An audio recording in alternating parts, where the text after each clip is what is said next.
ग्रंथराज श्री चैतन्य चरितामृत से प्रतिदिन हम पाठ कर रहे हैं।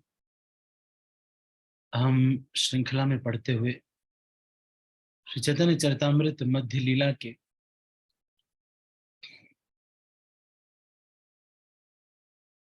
20वें अध्याय तक पहुंच गए हैं।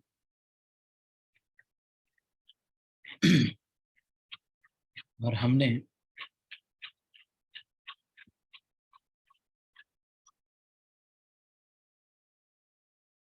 276 प्यारों तक से पहले तक चर्चा कर लिया था। आज हम 276वां प्यार अभी शुरू करेंगे।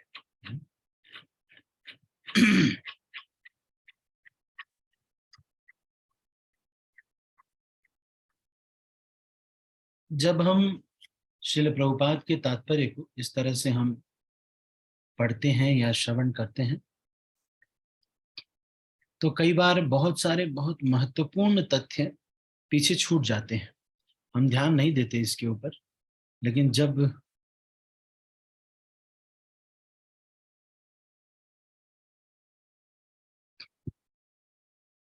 धीरे धीरे हमें ये पता चलता है।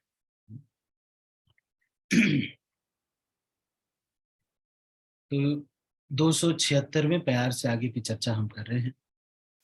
प्रति श्लोक हम पढ़ रहे हैं। तबे महतत्व हैते त्रिविध अहंकार, जहाँ हैते देवतेन्द्रिय भूतेर प्रचार। सर्वप्रथम समग्र भौतिक शक्ति महतत्व प्रकट होती है, जिससे 3 प्रकार के अहंकार प्रकट होते हैं, और ये ही वे मूल स्रोत हैं जिनसे सभी देवता नियंत्रण करने वाले अधिष्ठाता इंद्रियां तथा भौतिक तत्व विस्तार करते हैं। तो आगे चल के हम देखेंगे कि हर एक वस्तु के कोई प्रिसाइडिंग डीटी होते हैं, है ना, नहीं, नियंत्रण करने वाले अधिष्ठाता देवता होते हैं। तो ये वो देवता नहीं है जो कि बाद में प्रकट होंगे। ये वो देवता है जो कि बस इन तत्वों को नियंत्रण करते हैं। अहंकार 3 प्रकार के हैं, वैकारिक, तेजस तथा तामसिक। महत्तत्व तो हृदय अथवा चित्त के भीतर स्थित है, और महत्तत्व के अधिष्ठाता हैं भगवान वासुदेव। तो महत्तत्व तो हृदय अथवा चित्त के भीतर स्थित है, और इसके अधिष्ठाता भगवान हैं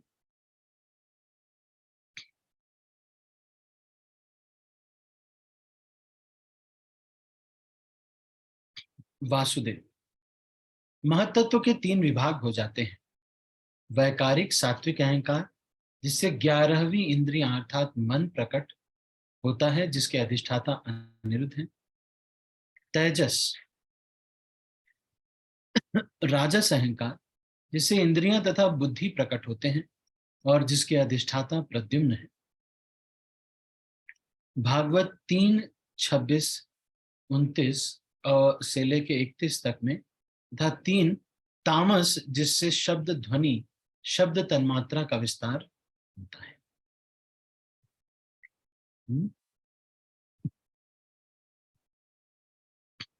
तो तेजस या फिर राजस अहंकार के अधिष्ठाता देव प्रद्युम्न है। तामस शब्द ध्वनि का विस्तार होता है, और ये शब्द तन्मात्रा इससे बनती है, और इस शब्द ध्वनि से आकाश प्रकट होता है। और कान आदि इंद्रियां भी इसी से प्रकट होती हैं।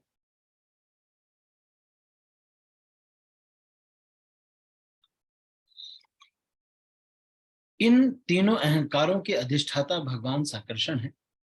तत्वज्ञान विषयक चर्चा सांख्य कारिका में बतलाया गया है। सात्विक एकादश कह प्रवर्तते वैकृताद अहंकारात भूतादेश तन्मात्रम तामस तेजस साध्य भयम। विभिन्न तत्वों को मिलाकर भगवान ने सारे ब्रह्मांडों का सृजन किया।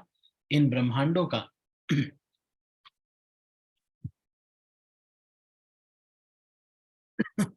की संख्या अनंत है, उन्हें गिन पाना संभव नहीं है। भगवान विष्णु का प्रथम रूप महाविष्णु कहलाता है। वे ही समग्र भौतिक शक्ति महतत्व के आदि सृष्टा है। अनंत ब्रह्मांड उनके शरीर के रोमकूपों से उत्पन्न होते हैं। भगवान विष्णु का प्रथम रूप महाविष्णु कहलाता है।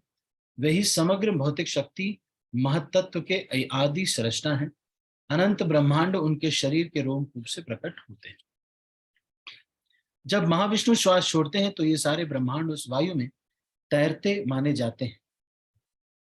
ये उन सूक्ष्म कणों की भांति हैं जो सूर्य प्रकाश में तैरते हैं और पर्दे के छोटे छेदों से होकर आते जाते रहते हैं। इस तरह ये सारे ब्रह्मांड महाविष्णु के उच्छ्वास से उत्पन्न होते हैं, और जब महाविष्णु सांस लेते हैं तो वे सब पुनः उनके शरीर के भीतर चले जाते हैं। महाविष्णु का असीम ऐश्वर्य पूर्णतया भौतिक धारणा के परे।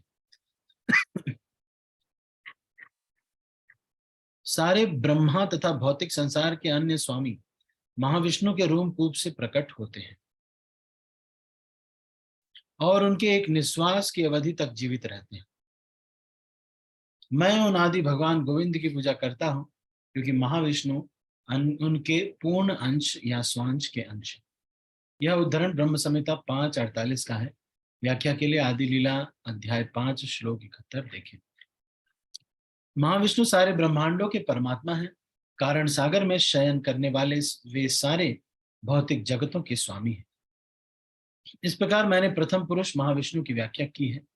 अब मैं द्वितीय पुरुष की महिमा का वर्णन करूंगा। अनंत ब्रह्मांडों की सृष्टि करने के बाद महाविष्णु ने अपना विस्तार असंख्य रूपों में कर लिया और उनमें से हरेक में प्रवेश किया। जब महाविष्णु अनंत ब्रह्मांडों में से हरेक में प्रविष्ट हो गए तो उन्होंने देखा कि वहां चारों ओर अंधेरा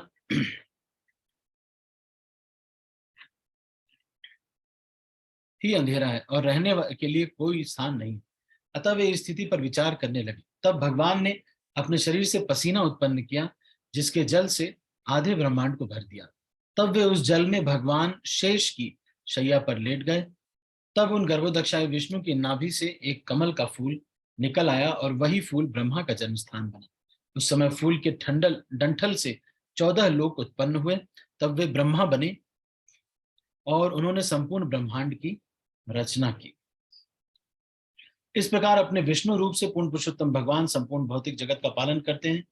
चूंकि वे सदैव भौतिक गुणों से परे रहते हैं, अतः भौतिक प्रकृति माया कभी भी उनका स्पर्श नहीं कर सकती। जिस तरह माया ब्रह्म तथा शिव का स्पर्श करती है, उसी तरह वह विष्णु का स्पर्श नहीं कर सकती। इसीलिए कहा गया है कि भगवान विष्णु भौतिक गुणों से परे हैं। भौतिक गुणों के अवतार ब्रह्मा जी तथा शिव जी बहिरंगा शक्ति के अंतर्गत आते हैं, किंतु भगवान विष्णु अलग हैं। ऋग्वेद के मंत्रों में कहा गया है, ओम तद विष्णु परमम पदम। परमम पदम शब्द सूचित करते हैं कि वे भौतिक गुणों से परे हैं। चूंकि भगवान विष्णु भौतिक गुणों के अंधकार क्षेत्र के भीतर नहीं आते, अतएव वे उन जीवों से सदैव श्रेष्ठ हैं जो भौतिक शक्ति द्वारा नियंत्रित होते हैं। परम भगवान तथा जीवों के बीच के अंतरों में से यह एक है। ब्रह्मा जी अत्यंत शक्तिमान जीव हैं और शिव जी उनसे भी बढ़कर शक्तिशाली हैं, इसलिए शिव जी को जीव नहीं माना जाता, किंतु साथ ही साथ उन्हें विष्णु के समान पद पर नहीं माना जाता। वे अपने रुद्र रूप में इस भौतिक जगत का संहार करते हैं। दूसरे शब्दों में, उनकी इच्छा से ही संपूर्ण जगत का सृजन, पालन और संहार होता है। ब्रह्मा विष्णु तथा शिव ये तीनों उनके भौतिक गुणों के अवतार हैं। क्रमशः सृष्टि, पालन तथा संहार इन तीनों पुरुषों के अधिकार में है। गर्भदक्षाय विष्णु, जो कि इस ब्रह्मांड में हिरण्यगर्भ तथा अंतर्यामी अर्थात परमात्मा के नाम से जाने जाते हैं, उनकी महिमा का गायन वेदों में सहस्त्र शीर्षा शब्द से प्रारंभ होने वाले स्रोत से किया जाता है।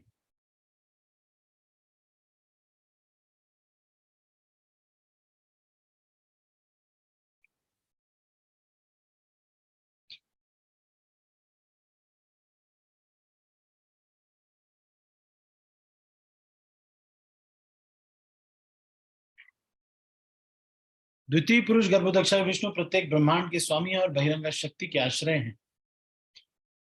वे भी तो भी वे माया को स्पर्श से परे रहते हैं। विष्णु के तृतीय अंश क्षीरोदक्षाई विष्णु है, जो सत्वगुण के अवतार हैं। उनकी गणना दो प्रकार के अवतारों, पुरुषावतारों और गुणावतारों में की जाती है। ये क्षीरोदक्षाई विष्णु भगवान के विराट रूप है और प्रत्येक जीव के भीतर के परमात्मा है।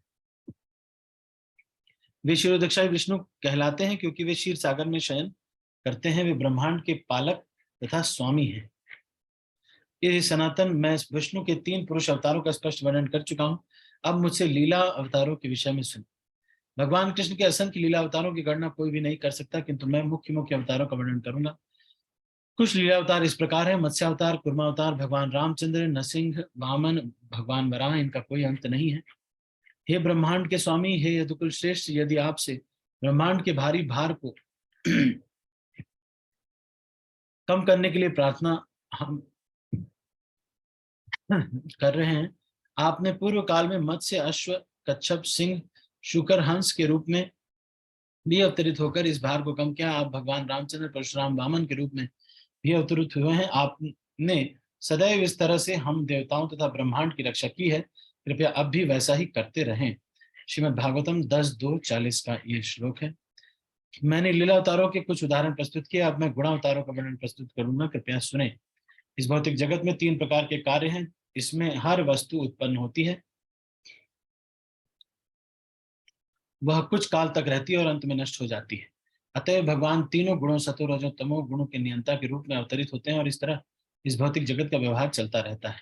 भक्ति मिश्रित पूर्व पुण्य कर्मों के फलस्वरूप उत्तम जीव अपने चित्त में रजोगुण से प्रभावित होता है।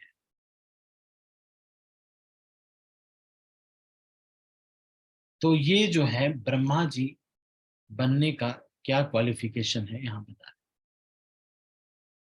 हैं।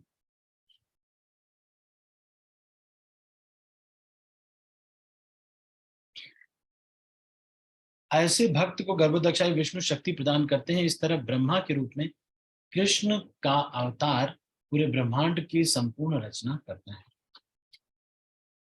भगवान विष्णु के पुरुष अवतार गर्भोदक्षाई विष्णु भौतिक गुणों, सत्वगुण, रजोगुण, तमोगुण को स्वीकार करते हैं और भगवान विष्णु ब्रह्मा शिव के रूप में अवतार लेते हैं। तो कौन ये ब्रह्मा विष्णु और शिव के रूप में अवतार लेते हैं? गर्भोदक्षाई विष्णु।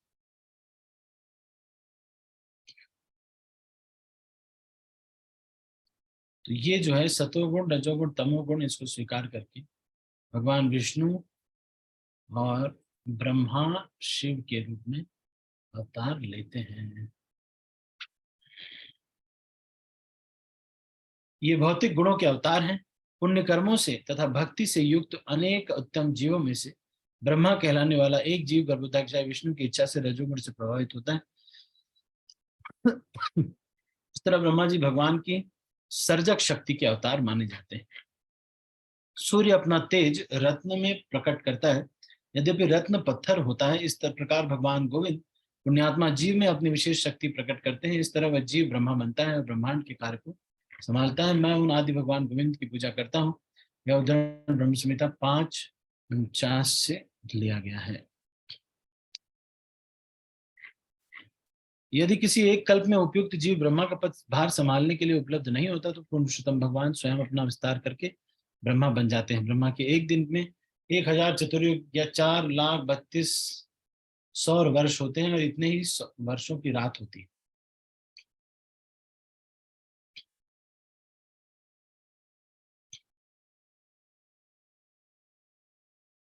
ब्रह्मा के जीवन का एक वर्ष 360 दिन रातों तथा रातों का होता है।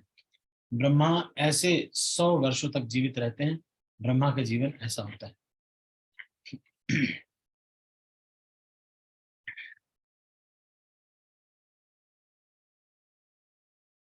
4,32,00,00,000 सौर वर्ष, ये ब्रह्मा जी का सौर वर्ष मतलब जो हमारा साल है, इतने साल का ब्रह्मा जी का एक दिन होता है।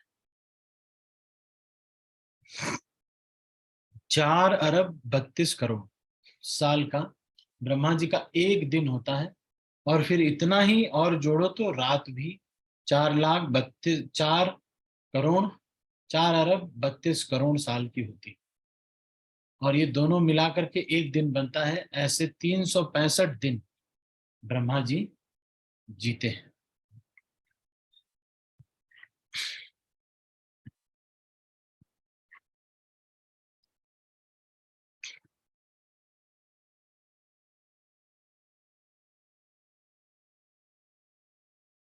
भगवान कृष्ण के लिए सिंहासन का क्या मूल्य है? उनके चरण कमलों की धूलि को विभिन्न लोकों के स्वामी अपने मुकुट युक्त सिरों पर धारण करते हैं।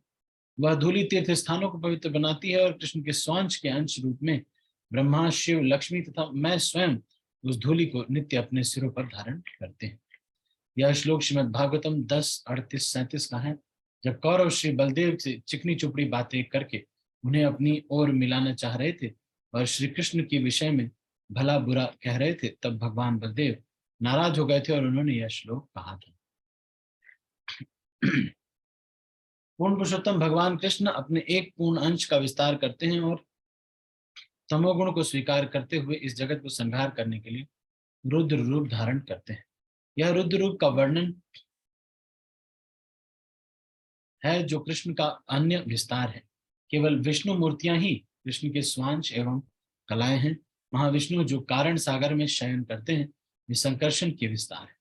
जब गर्भोदक्षाई विष्णु विराट जगत का संहार करने के लिए भौतिक प्रकृति के गुणों को स्वीकार करते हैं, तब उनका रूप रुद्र कहलाता है।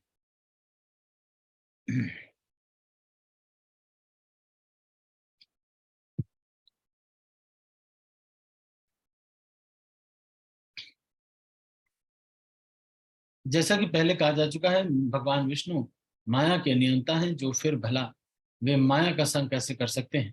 निष्कर्ष यह है कि शिव जी तथा ब्रह्मा जी का अवतार विष्णु की परम शक्ति की अनुपस्थिति का सूचक है। जब परम शक्ति नहीं रहती तो बहिरंगा शक्ति माया का संग संभव हो जाता है।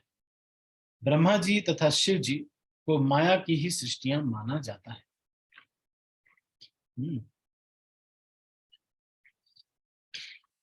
रुद्र शिव जी के विविध रूप हैं जो माया की संगति से उत्पन्न रूपांतर है। यद्यपि रुद्र जीव तत्व नहीं है, फिर भी उन्हें कृष्ण का स्वांश नहीं माना जाता। तो ये कृष्ण के स्वांश नहीं है।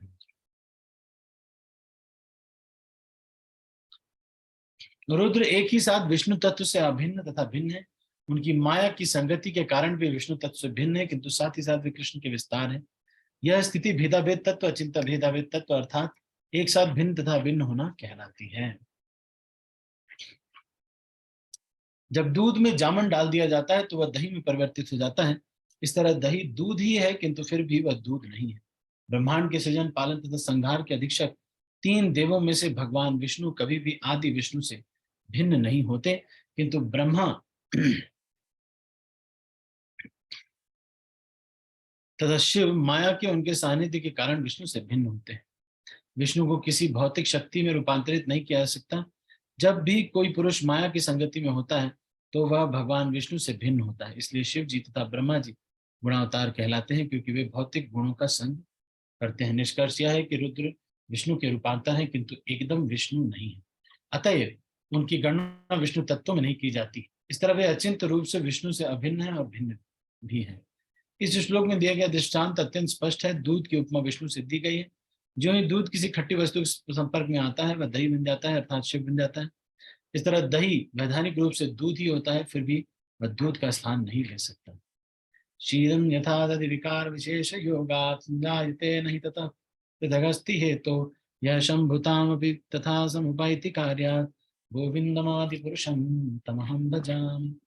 जामन मिलाने से दूध दही में बदल जाता है, किंतु वास्तव में वैधानिक दृष्टि से वह दूध के अतिरिक्त और कुछ नहीं होता। इसी तरह पूर्ण पुरुषोत्तम भगवान गोविंद भौतिक व्यवहार हेतु शंभु का रूप धारण करते हैं। मैं उन भगवान के चरण कमलों की वंदना करता हूँ। यह उदाहरण ब्रह्म संहिता 5:45 का है। शिव जी माया की संगी हैं, इसलिए वे तमोगुण में डूबे रहते हैं, किंतु भगवान विष्णु माया से माया के गुणों से परे हैं, इसलिए वे पूर्ण पुरुषोत्तम भगवान है। विष्णु इस भौतिक जगत की परिधि से परे हैं और माया के वशीभूत नहीं है। वे परम स्वतंत्र भगवान है। इसे शंकराचार्य तक ने स्वीकार किया है। नारायण परो अव्यक्तात्। तो उनकी गीता के भाष्य में शंकराचार्य ने लिखा है कि नारायण परो अव्यक्तात्।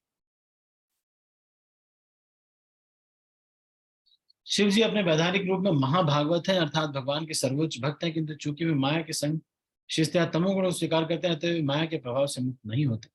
किंतु पूर्ण पुरुषोत्तम भगवान विष्णु में ऐसी घनिष्ठ संगति नहीं देखी जाती। शिव जी माया को स्वीकार करते हैं, किंतु भगवान विष्णु की उपस्थिति में माया विद्यमान नहीं रहती। फलस्वरूप शिव को माया के उत्पाद माने जाते हैं। जब शिव जी माया के प्रभाव से मुक्त हो जाते हैं, तब वे महाभागवत की स्थिति में रहते हैं, वैष्णवा नाम यथा संभव।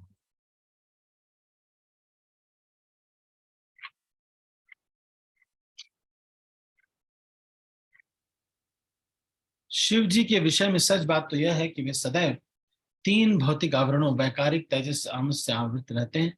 भौतिक प्रकृति के इन तीनों गुणों के कारण बहिरंगा शक्ति माया तथा अहंकार का सदैव संग करते हैं।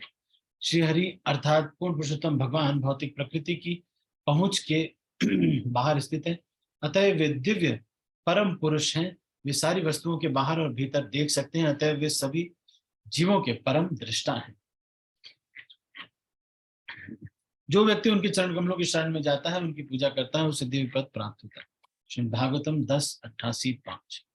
ब्रह्मांड का पालन करने हेतु भगवान कृष्ण अपने स्वांश विष्णु रूप में अवतरित होते हैं। वे सत्वगुण के निर्देशक हैं, अतः वे भौतिक शक्ति से परे हैं। भगवान विष्णु स्वांश श्रेणी में आते हैं, क्योंकि उनमें कृष्ण जैसे ही ऐश्वर्य होते हैं। कृष्ण आदि पुरुष है, भगवान विष्णु उनके स्वांश से समस्त वेदों का ही मत। यद्यपि शक्ति के अवतार होने के पर भी ब्रह्मा जी रजोगुण के अधीक्षक। इस प्रकार यद्यपि शिव जी भगवान कृष्ण से अभिन्न है, फिर भी वे तमोगुण के अवतार हैं, किंतु भगवान विष्णु कृष्ण के स्वांश निजी विस्तार है, अतः वे सत्वगुण के अधीक्षक हैं और सदैव दिव्य रूप से अवस्थित रहते हैं और भौतिक प्रकृति के गुणों के अधिकार क्षेत्र से बाहर रहते हैं। भगवान विष्णु कृष्ण के आदि स्वांश विस्तार हैं और कृष्ण समस्त अवतारों के मूल स्रोत है। जहां तक शक्ति का संबंध है, भगवान कृष्ण के ही समान शक्तिशाली हैं, क्योंकि उनमें सारे ऐश्वर्य होते हैं। तो ये उनके समान ही होते हैं।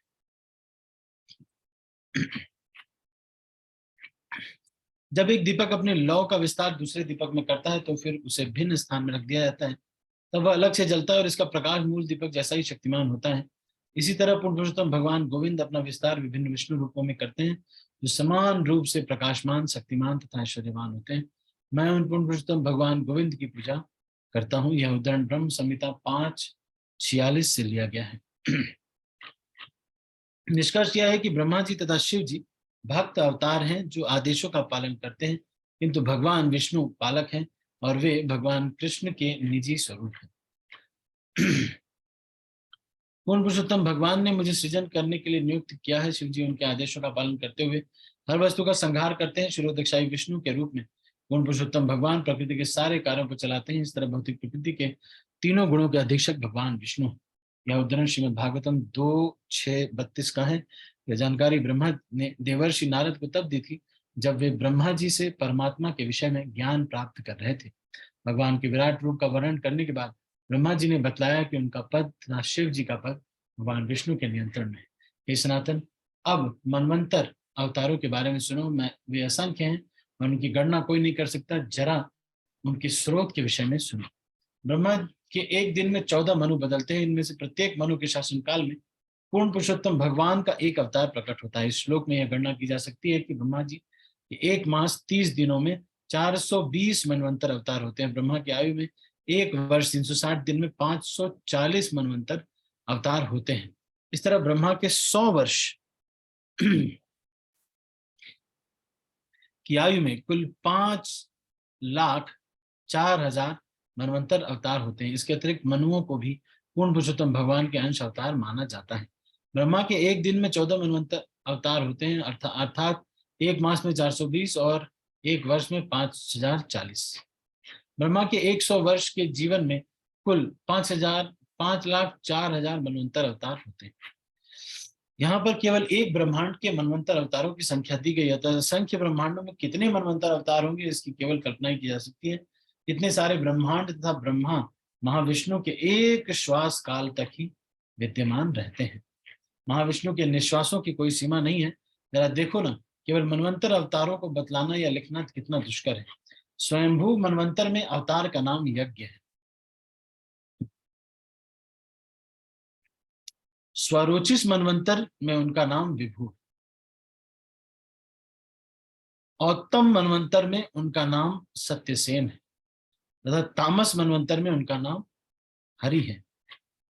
रैवत मनवंतर में अवतार का नाम वैकुंठ है। चाक्षुष मनवंतर में उनका नाम भगवान अजित है। वैवस्वत मनवंतर में उनका नाम वामन है। और सावर्ण मनवंतर में उनका नाम सार्वभौम, और दक्ष सावर्ण मनवंतर में उनका नाम ऋषभ है।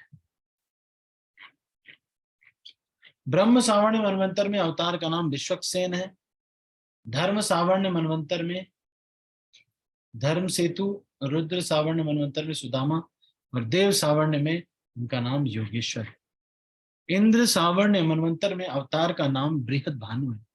इन 14 मनवंतरों में 14 अवतारों के ये ही नाम है। श्री भक्ति सिद्धांत ठाकुर ने अपने अनुभाष्य में मनुओं तथा उनके पिताओं का नाम की सूची दी है। ब्रह्मपुत्र स्वयंभू मनु, स्वरोचिष अर्थात अग्नि के पुत्र स्वरोचिष, राजा प्रियव्रत का पुत्र उत्तम, उत्तम का भाई तामस, तामस का जुड़वा भाई रैवत, चाक्षुष देवता के पुत्र चाक्षुष, विवस्वान अर्थात सूर्य के पुत्र वैवस्वत, सूर्य देव तथा उनकी पत्नी छाया का पुत्र सावर्णी, वरुण पुत्र दक्ष सावर्णी, उपश्लोक पुत्र ब्रह्म सावर्णी, रुद्र रुचि सत्य सहा तथा भूति के पुत्र क्रमशः रुद्र सावर्णी, धर्म सावर्णी, देव सावर्णी, इंद्र सावर्णी। हे सनातन, अब मुझसे युग अवतारों के विषय में सुनो। सर्वप्रथम युग 4 है, सतयुग, त्रेता, द्वापर, कलयुग। चारों युग सत्य द्वापर में भगवान 4 रंगों में अवतरित होते हैं। रंग क्रमशः श्वेत, लाल, काले तथा पीले हैं।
हरे कृष्ण।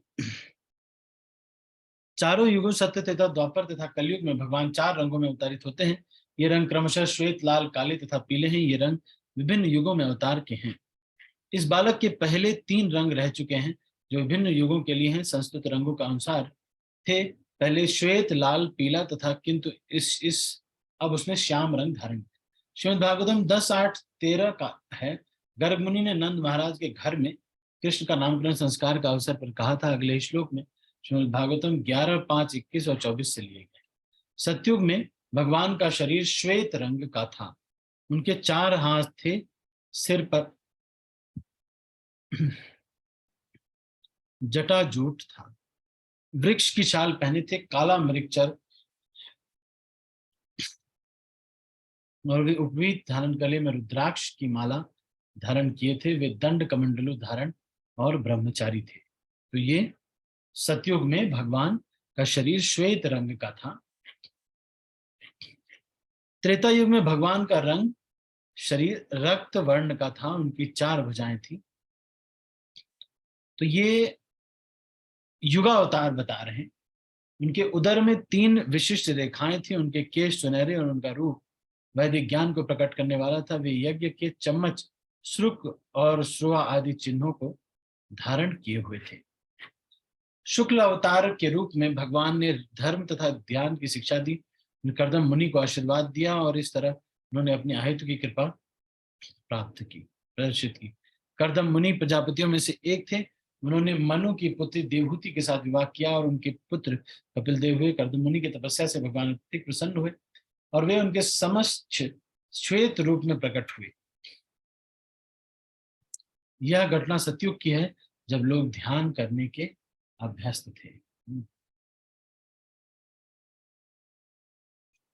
तो वो जो श्वेत रूप में प्रकट हुए उसको ये बोल रहे हैं।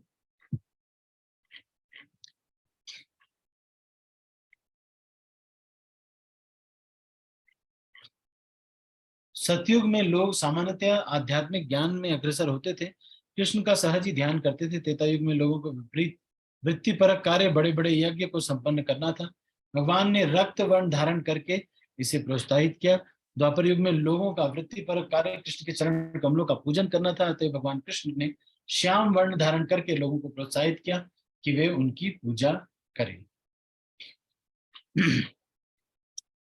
द्वापर युग में भगवान श्याम वर्ण के साथ प्रकट होते हैं, पीतांबर धारण करते हैं, आयुध लिए रहते हैं और कौस्तुभ मणि शिवस चिन्ह से शोभित रहते हैं। लक्षणों का वर्णन इस रूप में किया जाता है। यह उदाहरण श्रीमद् भागवत 11:5-27 का है। श्याम रंग एकदम काला नहीं होता। श्री भक्ति सिद्धांत ठाकुर इसकी तुलना अतसी फूल से करते हैं।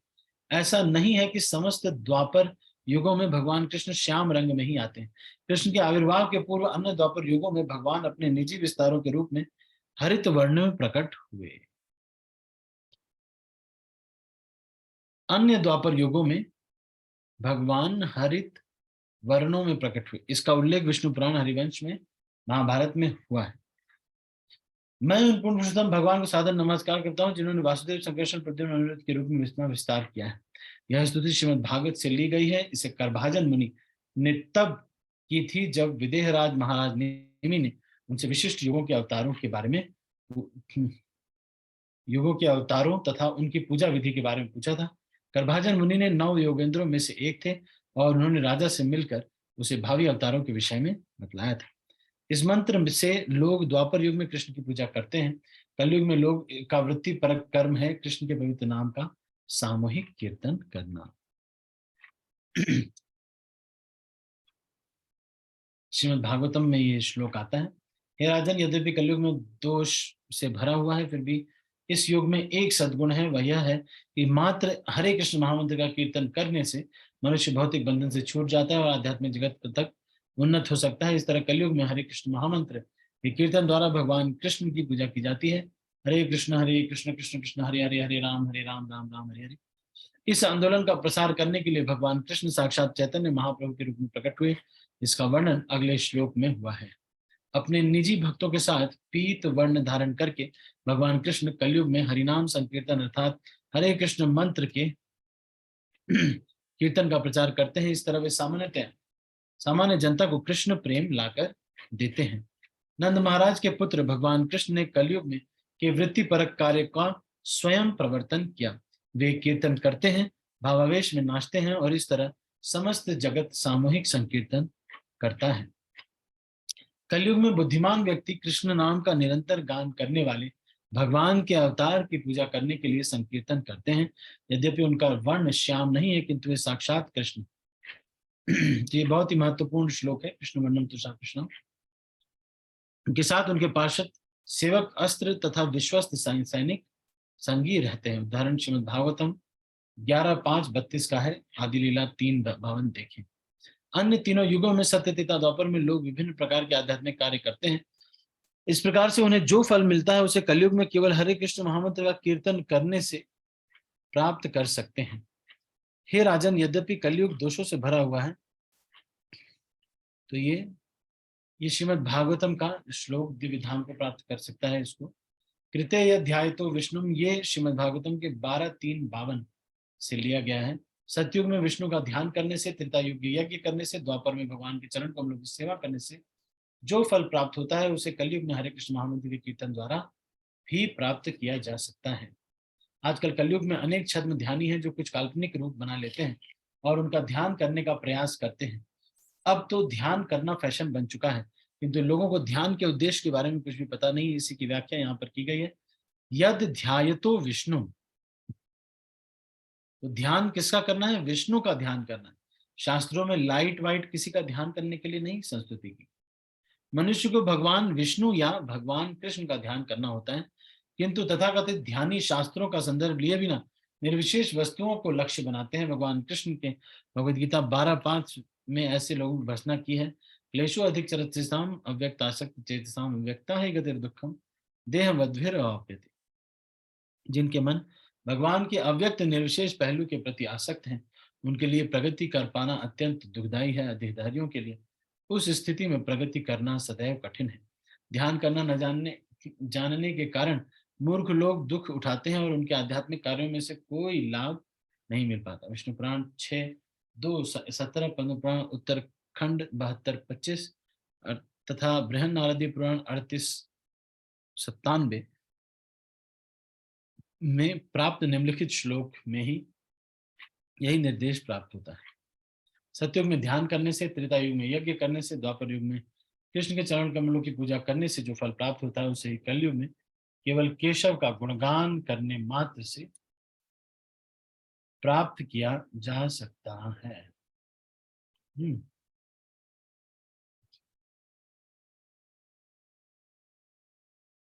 तो एक और श्लोक यहाँ पर आपको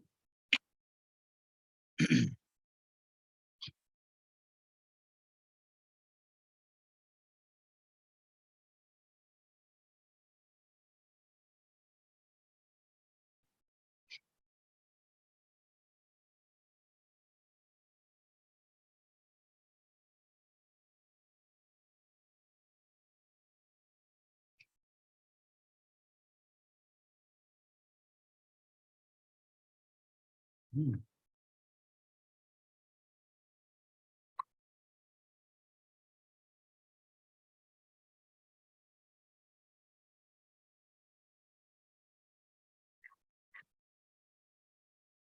जो लोग उन्नत और अत्यंत योग्य हैं तथा जीवन के सार के में रुचि रखते हैं, ये कलयुग के सद्गुणों को जानते हैं, ऐसे लोग कलयुग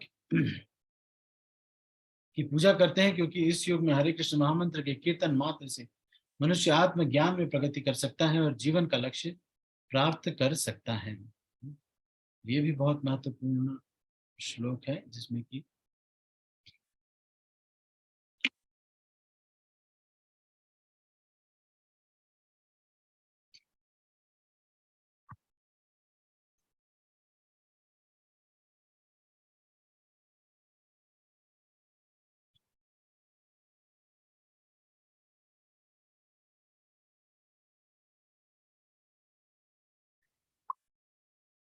यह उदाहरण श्रीमद् भागवतम 11:5-36 का है, जिसे ये 9 योगेंद्र में से एक से कैसे करभाजन ऋषि ने कहा था। महाराज निमि को विभिन्न युगों में विभिन्न विधियों द्वारा पुरुषोत्तम भगवान को पूजा करने के लिए मनुष्यों का धर्म बतला रहे थे। जैसा कि मैंने गुणावतारों का वर्णन करते हुए बतलाया था, उसी तरह इन अवतारों का भी असंख्य मानना चाहिए, क्योंकि किसी भी के भी द्वारा इनकी गणना नहीं की जा सकती। इस तरह मैंने चारों युगों के अवतारों का विस्तार विवरण प्रस्तुत किया है। यह सब सुनकर सनातन गोस्वामी ने महाप्रभु को अप्रत्यक्ष रूप से इंगित किया। सनातन गोस्वामी नवाब शाह के अधीन एक मंत्री थे और निसंदेह स्वर्ग के प्रमुख पुरोहित बृहस्पति जैसे बुद्धिमान थे। भगवान की असीम कृपा के फलस्वरूप सनातन गोस्वामी ने बिना किसी संकोच के महाप्रभु से पूछा। सनातन गोस्वामी ने कहा, मैं अत्यंत शुद्र जीव हूँ, मैं नीच हूँ और मेरा आचरण नीच है। भला मैं कैसे जान सकता हूँ कि कलयुग में कौन अवतार है? ईश्वर के अवतारों के संदर्भ में यह श्लोक अत्यंत महत्वपूर्ण है। आजकल भारत में अनेक धूर्त हैं जो अपने आप को ईश्वर या देवी का अवतार बताते हैं। इस तरह वे मूर्ख जनता को धोखा दे देते हैं। सनातन गोस्वामी ने सामान्य जनता की ओर से अपने आप को मूर्ख एवं नीच आचरण वाले व्यक्ति के रूप में प्रस्तुत किया। यद्यपि वे अत्यंत उन्नत व्यक्ति थे, निम्न लोग वास्तविक ईश्वर को नहीं मानते, फिर भी वे मूर्ख लोगों को धोखा देने वाले बनावटी ईश्वर को मानने के लिए उत्सुक रहते हैं। इस कलयुग में यही सब चल रहा है। ऐसे मूर्ख लोगों को मार्गदर्शन करने के लिए ही श्री चैतन्य महाप्रभु प्रश्न का निम्नलिखित उत्तर दे रहे हैं। चैतन्य महाप्रभु ने उत्तर दिया, जिस तरह अन्य युगों के अवतार को शास्त्रों के आदेशानुसार स्वीकार किया जाता है। इस कलयुग में ईश्वर के अवतार को उसी तरह स्वीकार किया जाना चाहिए। चैतन्य महाप्रभु के अनुसार अवतार को स्वीकार करने की यही विधि है। नरोत्तम दास ठाकुर कहते हैं, साधु शास्त्र गुरु वाक्य चित्ते ते करिए कि मनुष्य को साधु पुरुषों गुरु तथा शास्त्र के वचनों का अध्ययन करके ही किसी वस्तु की यथार्थ को स्वीकार करना चाहिए। वास्तविक केंद्र बिंदु प्रामाणिक शास्त्र है। यदि गुरु प्रामाणिक शास्त्र के अनुसार प्रवचन नहीं करता तो उसे स्वीकार नहीं करना चाहिए। इस तरह यदि कोई साधु शास्त्र के अनुसार नहीं कहता तो वह साधु पुरुष नहीं है। शास्त्र सबके लिए केंद्र बिंदु है। दुर्भाग्यवश यह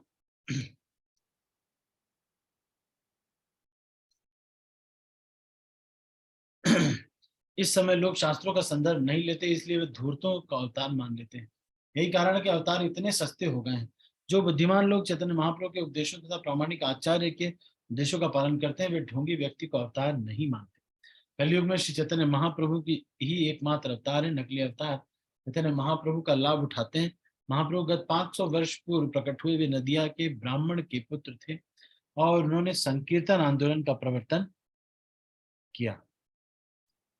धूर्त लोग चैतन्य महाप्रभु की नकल करके तथा शास्त्रों की उपेक्षा करके हुए अपने आप को अवतार बतलाते हैं और अपनी मूर्खता पूर्ण विधि को धार्मिक विधि के रूप में दाखिल करते हैं। जैसा कि हम बारंबार कह चुके हैं, धर्म का प्रवर्तन तो केवल पुरुषोत्तम भगवान द्वारा ही किया जा सकता है। चैतन्य चेतामृत की चर्चा से हम यह समझ सकते हैं कि विभिन्न युगों में भगवान विभिन्न प्रणालियों तथा विभिन्न धर्मों का प्रवर्तन करते थे। इस युग कलयुग में कृष्ण के एकमात्र अवतार चैतन्य महाप्रभु हैं, जिन्होंने कलयुग में धर्म हरे कृष्ण महामंत्र का कीर्तन प्रवर्तन किया। हरे कृष्ण कृष्ण कृष्ण हरे हरे, हरे राम राम राम। ठीक है, तो आज हम इसको यहीं पर समाप्त करेंगे। आप सभी भक्तों का बहुत बहुत धन्यवाद। आज क्योंकि वही सब चीजें थी जो कि आपको पहले से पता है, इसलिए मैं थोड़ा सा स्पीड में इसको चला रहा था। अभी मैं कुछ प्रश्न पूछूंगा, जो भी हमने पढ़ा उससे आप इसको उत्तर देने का प्रयास कीजिए।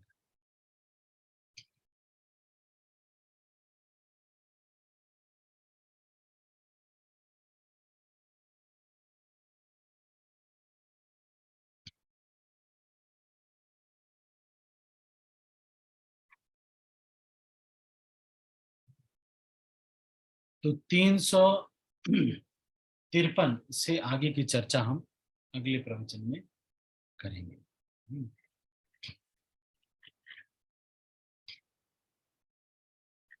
कौन सी 3 चीजें हैं जिनसे कि हमें किसी भी तथ्य या किसी भी अवतार इत्यादि अगर हैं तो उसको प्रमाणित करना चाहिए? कौन सी 3 चीजों से?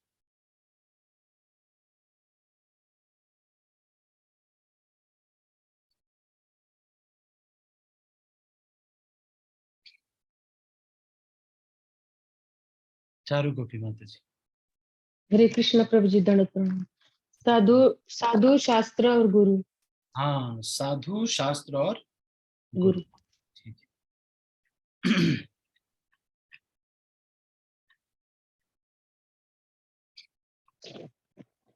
ठीक है, माता जी म्यूट कर लेंगे।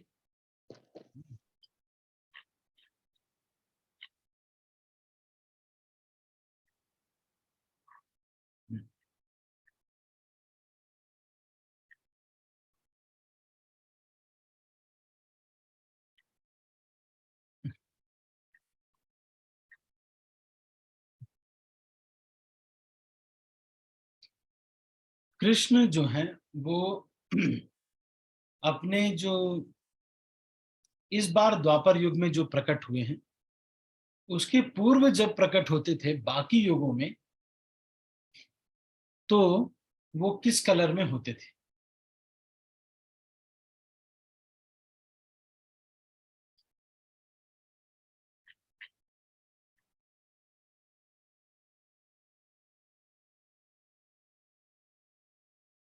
राधिका माता जी। हरे कृष्ण प्रभु जी, प्रणाम। प्रभु जी, श्वेत और रक्त। पहचान लिया। हरे कलर के, हरित वर्ण में। अच्छा। इस बार जो कृष्ण आए हैं वो श्याम सुंदर कृष्ण है। इससे पहले जो युगों में, इससे पहले जो चतुर्युग आए हैं उसमें जो द्वापर युग में कृष्ण आए हैं वो हरे कलर के। वो भगवान कृष्ण स्वयं नहीं आए गोलोक पर, वो वासुदेव कृष्ण आए हैं जो कि यहाँ पर ही शिरोधाशाई विष्णु से आए रहते हैं। तो भक्ति सिद्धांत ठाकुर ने किस फूल से भगवान के श्याम रंग की तुलना की थी? किस फूल से?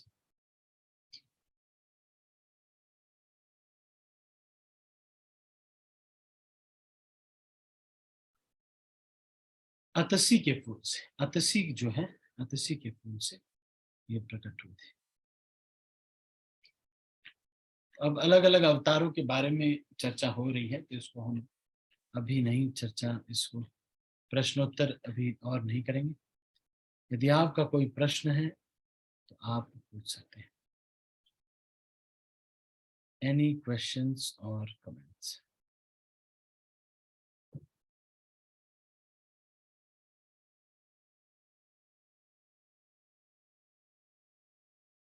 राधिका हरे कृष्ण प्रभु जी, धन्यवाद, प्रणाम।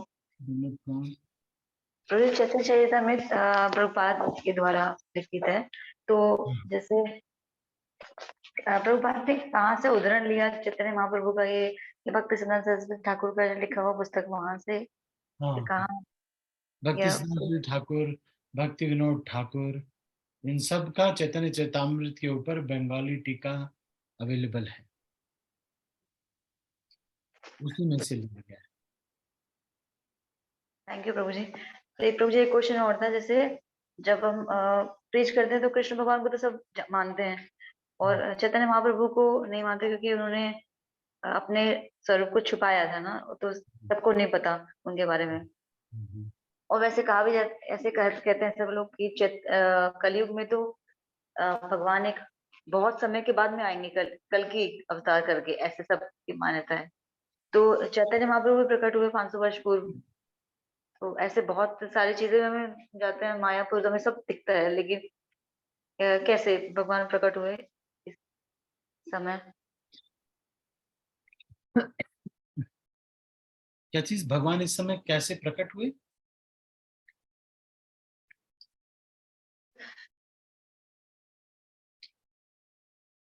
हाँ माता जी, अनम्यूट कीजिए,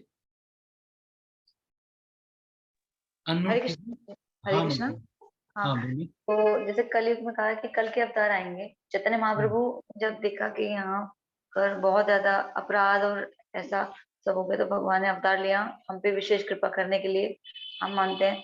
तो भगवान ने उस समय क्यों ये सोच समझ के, या फिर अद्वैत आचार्य ने बहुत प्रार्थना की थी, और व्रत का पालन भी, व्रत किया था उन्होंने, इसलिए किया? मतलब वो थोड़ा सा जानने का प्रयास, किस समय लिया था, किस कारण से भगवान ने अवतार लिया? ये तो बहुत लंबा मतलब वो है, भगवान के प्रकट होने के अंतः कारण और बाह्य कारण, है ना? नहीं तो कभी इसके विषय में चर्चा करेंगे, पहले भी हम इसके विषय में चर्चा कर चुके हैं। भगवान राधा रानी का भाव का अनुभव करना चाह रहे थे, और बाह्य कारण ये था कि अद्वैताचार्य की पुकार थी। उसके बाद और भी अंतरंग कारण और बहिरंग कारण है, लेकिन मुख्य कारण यही दो हैं जिसके लिए भगवान प्रकट हुए थे। ठीक है राधिका माता जी।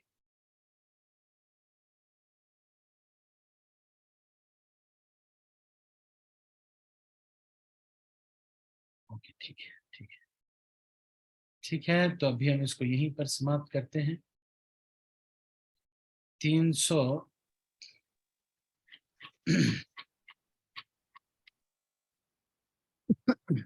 55। 355 से आगे की जो चर्चा है उसको हम अगले प्रवचन में करेंगे। अभी हम इसको यहीं पर समाप्त करेंगे। आप सभी भक्तों का बहुत बहुत धन्यवाद। हरे कृष्ण प्रभु जी दंडवत प्रणाम। 356 से कल। हरे कृष्णा प्रभु जी दंडवत प्रणाम। हरे कृष्ण प्रभु जी दंडवत प्रणाम। हरे कृष्ण प्रभु जी दंडवत प्रणाम।